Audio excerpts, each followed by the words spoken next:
Jésus lumière vient nous prendre pour nous porter vers la lumière. Et donc, il est au milieu de nous pour nous éclairer. La lumière, évidemment, c'est évidemment un concept qui traverse l'évangile des Jean. Si vous prenez l'évangile des Jean, vous allez découvrir plusieurs passages où évidemment Jésus lui-même s'est défini comme lumière. Et dans cette rencontre avec l'aveugle-né, eh bien, il y a plusieurs éléments qui attirent notre attention. Mais je voudrais m'arrêter sur 3. Le tout premier élément, c'est évidemment la question des disciples à Jésus. Qui a péché, lui ou ses parents? Nous avons là le débat, évidemment, qui a toujours traversé, évidemment, les époques, l'histoire. Le débat sur la rétribution. Je paye les péchés que moi j'ai commis, ou bien je paye les péchés que mes parents ont commis. Il s'agit là de la rétribution individuelle, mais aussi de la rétribution collective. Individuelle, c'est moi qui ai péché.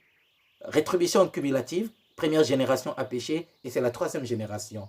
Et nous avons là, évidemment, le texte d'Ézéchiel, le chapitre 18, verset 2, où il est écrit « Les pères ont mangé les raisins, et ce sont les enfants qui ont des dents agacées. » Comme pour dire, nos parents ont péché, et c'est moi qui paye. Alors Jésus va corriger cela, mais bien avant Jésus, le livre de Job va corriger cela, en nous disant qu'évidemment, Job va essayer un peu de nous présenter qu'effectivement, même le juste, celui qui se dit juste, celui qui n'a pas de problème, peut souffrir. Et ça, c'est la réalité du livre de Job. Et Jésus va cristalliser cela pour dire qu'évidemment, non, il ne s'agit pas là des questions de péché où il n'a pas péché, qui a péché. Et d'ailleurs, si évidemment on reste dans cette logique-là, c'est comme si on était en train de dire que tous ceux qui souffrent, tous ceux qui sont en train de traverser des moments difficiles, ceux qui sont victimes, n'est-ce pas, des catastrophes, des inégalités, des pandémies, Ebola, Covid-19, aujourd'hui, ce coronavirus. Et donc, ça veut dire que s'ils sont en train de souffrir, c'est parce qu'ils ont péché. Et donc, ils sont en train de payer leur tribut. Non, ça, ce n'est pas la vision de notre Dieu. Parce que notre Dieu, évidemment, lui, il est amour. Il est pardon.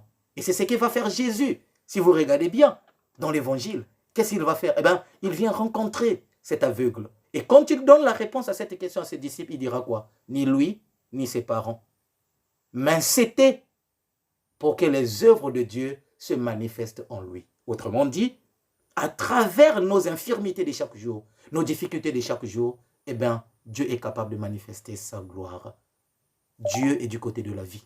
Et puisqu'il est du côté de la vie, même nos péchés peuvent devenir le chemin par lequel il peut passer pour nous ouvrir le chemin de la conversion, de la grâce.